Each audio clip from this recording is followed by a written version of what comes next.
ಸುದೀರ್ಘವಾಗಿ ಸೇವೆ ಸಲ್ಲಿಸಿರುವಂತಹ doctor CN. Manjunath ಅವರು ನಾಳೆ ನಿವೃತ್ತಿ ಹೊಂದ್ತಾ ಇದ್ದಾರೆ. ಅಧಿಕಾರದಿಂದ ನಿವೃತ್ತಿ ಹೊಂದಿದ್ರು ಕೂಡ ಅವರ ವೈದ್ಯಕೀಯ ಸೇವೆಯನ್ನು ಮುಂದುವರಿಸ್ತಾರೆ ಅಂತ ಹೇಳಿದ್ದಾರೆ. ಈಗ ಮಾತಾಡ್ಸೋಣ ಸರ್, ಈಗ ಸುದೀರ್ಘವಾದ ಸೇವೆ, ಅವರು ಎಷ್ಟೋ ಸಾವಿರಾರು ಜನರಿಗೆ ತಾವು ನೆರವಾಗಿದ್ದೀರಿ. ಇವತ್ತು ಇಂತಹ ದೊಡ್ಡ ಸಂಸ್ಥೆ ಕಟ್ಟೋದಕ್ಕೂ ಕೂಡ ತಾವು ಕಾರಣ ಆಗಿದ್ರಿ. ಅಂದರೆ ನನಗೆ ಒಂದು ಕನಸಿತ್ತು, ಒಂದು ಸರ್ಕಾರಿ ಸ್ವಾಯತ್ತ ಸಂಸ್ಥೆಯನ್ನು ಪಂಚತಾರ ಖಾಸಗಿ ಆಸ್ಪತ್ರೆ ಮಟ್ಟಕ್ಕೆ ನಾವು ಬೆಳೆಸಬೇಕು ಅಂತ. ಸೊ ಆ ಕನಸು ಸಂಪೂರ್ಣವಾಗಿ ಇವತ್ತು ಯಶಸ್ವಿಯಾಗಿದೆ.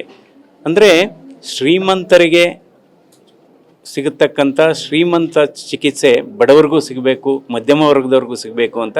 ಅಂದರೆ ಇದಕ್ಕೆಲ್ಲ ಒಂದು ತಪಸ್ಸೆ ಆಗಿದೆ. ಯಾಕೆಂದರೆ ಸುಮಾರು 16 ವರ್ಷ ನಾನು ನಿರ್ದೇಶಕನಾಗಿ ಕೆಲಸ ಮಾಡುವಾಗ ಒಂದು ತಪಸ್ವಿಯಾಗಿ ಕೆಲಸ ಮಾಡಿದ್ದೇನೆ. ನಮ್ಮ ಪ್ರತಿಯೊಬ್ಬ ರೋಗಿಯೂ ಕೂಡ ಆಸ್ಪತ್ರೆಗೆ ಬಂದಂಥ ಸಮಯದಲ್ಲಿ ಅವರು ಹೋಗುವಾಗ ಅವರು ಮತ್ತು ಅವರ ಕುಟುಂಬದವರು ನಗ್ನಗ್ತಾ ಹೋಗಬೇಕು ಅನ್ನೋದೇ ನನ್ನ ಆಸೆ. ಹಣ ಇರಲಿ ಇಲ್ಲದೆ ಇರಲಿ, ಡಾಕ್ಯುಮೆಂಟ್ಸ್ ಇರಲಿ ಇಲ್ಲದೆ ಇರಲಿ, ಇನ್ಶೂರೆನ್ಸ್ ಇರಲಿ ಇಲ್ಲದೆ ಇರಲಿ, ಸೊ ಅವರಿಗೆ ಉತ್ತಮವಾದಂಥ ಚಿಕಿತ್ಸೆಯನ್ನು ಕೊಡಬೇಕು. ಸೊ ಇದರಿಂದ ಸರ್ಕಾರದ ಸಹಕಾರದ ಜೊತೆಗೆ ನಮಗೆ ದಾನಿಗಳು ಕೂಡ ಬಹಳ ಸಹಕಾರ ಮಾಡಿದ್ದಾರೆ.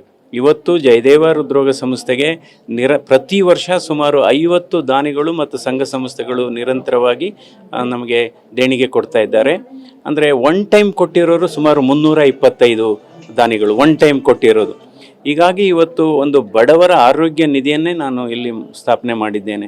ಸುದೀರ್ಘವಾಗಿ ಸೇವೆ ಸಲ್ಲಿಸಿರುವಂತಹ ಡಾಕ್ಟರ್ ಸಿ.ಎನ್. ಮಂಜುನಾಥ್ ಅವರು ನಾಳೆ ನಿವೃತ್ತಿ ಹೊಂದ್ತಾ ಇದ್ದಾರೆ. ಅಧಿಕಾರದಿಂದ ನಿವೃತ್ತಿ ಹೊಂದಿದ್ರು ಕೂಡ ಅವರ ವೈದ್ಯಕೀಯ ಸೇವೆಯನ್ನು ಮುಂದುವರಿಸ್ತಾರೆ ಅಂತ ಹೇಳಿದ್ದಾರೆ. ಈಗ ಮಾತಾಡ್ಸೋಣ ಸರ್, ಈಗ ಸುದೀರ್ಘವಾದ ಸೇವೆ, ಅವರು ಎಷ್ಟೋ ಸಾವಿರಾರು ಜನರಿಗೆ ತಾವು ನೆರವಾಗಿದ್ದೀರಿ. ಇವತ್ತು ಇಂತಹ ದೊಡ್ಡ ಸಂಸ್ಥೆ ಕಟ್ಟೋದಕ್ಕೂ ಕೂಡ ತಾವು ಕಾರಣ ಆಗಿದ್ರಿ. ಅಂದರೆ ನನಗೆ ಒಂದು ಕನಸಿತ್ತು, ಒಂದು ಸರ್ಕಾರಿ ಸ್ವಾಯತ್ತ ಸಂಸ್ಥೆಯನ್ನು ಪಂಚತಾರ ಖಾಸಗಿ ಆಸ್ಪತ್ರೆ ಮಟ್ಟಕ್ಕೆ ನಾವು ಬೆಳೆಸಬೇಕು ಅಂತ. ಸೊ ಆ ಕನಸು ಸಂಪೂರ್ಣವಾಗಿ ಇವತ್ತು ಯಶಸ್ವಿಯಾಗಿದೆ. ಅಂದರೆ ಶ್ರೀಮಂತರಿಗೆ ಸಿಗತಕ್ಕಂಥ ಶ್ರೀಮಂತ ಚಿಕಿತ್ಸೆ ಬಡವರಿಗೂ ಸಿಗಬೇಕು, ಮಧ್ಯಮ ವರ್ಗದವ್ರಿಗೂ ಸಿಗಬೇಕು ಅಂತ. ಅಂದರೆ ಇದಕ್ಕೆಲ್ಲ ಒಂದು ತಪಸ್ಸೆ ಆಗಿದೆ.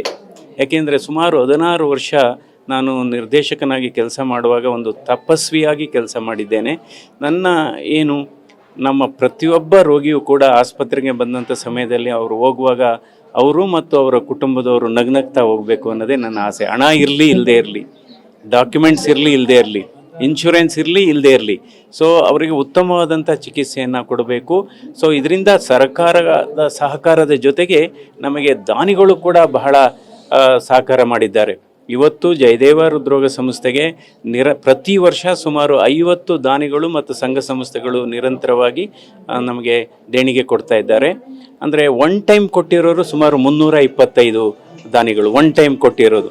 ಹೀಗಾಗಿ ಇವತ್ತು ಒಂದು ಬಡವರ ಆರೋಗ್ಯ ನಿಧಿಯನ್ನೇ ನಾನು ಇಲ್ಲಿ ಸ್ಥಾಪನೆ ಮಾಡಿದ್ದೇನೆ.